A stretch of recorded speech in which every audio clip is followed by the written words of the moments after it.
Isinusulong ng Philippine Legislative Commission on Population Development ang pagkakaroon ng probisyon sa Bangsamoro Basic Law na nagbabawal sa pagkuha ng mga kabataan bilang combatants o sundalo. Narito ang ulat ni George Bandola. Dapat na ipagbawal na ang recruitment ng mga child combatants o sundalo sa bubuing Bangsamoro entity at may sama sa binubuong Bangsamoro Basic Law ang probisyong ito. Sabi ng Philippine Legislative Commission on Population Development, ito daw kasi ang probisyong wala sa pinag-uusapang BBL.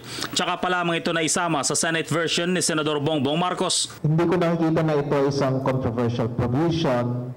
Ang aking pangamba lang is dahil sa napakaraming usapin na ngayon tungkol sa Bangsamoro, baka makaligtaan yung karapatan ng mga bata. Tulungan ang ating mga kabataan, protektahan ang ating mga kabataan na iipit at tinatamaan ng digmaan.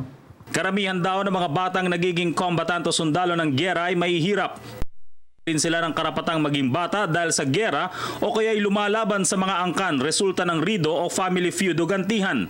Sana na itong proposed Bangsamoro Basic Law ay siyang daan ng pagbabago sa kanilang buhay.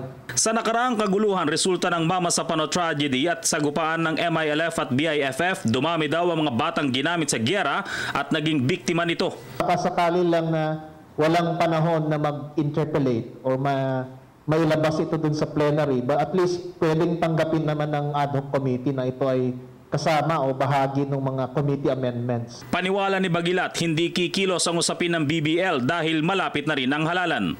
Para sa Telebisyon ng Bayan, George Bandola.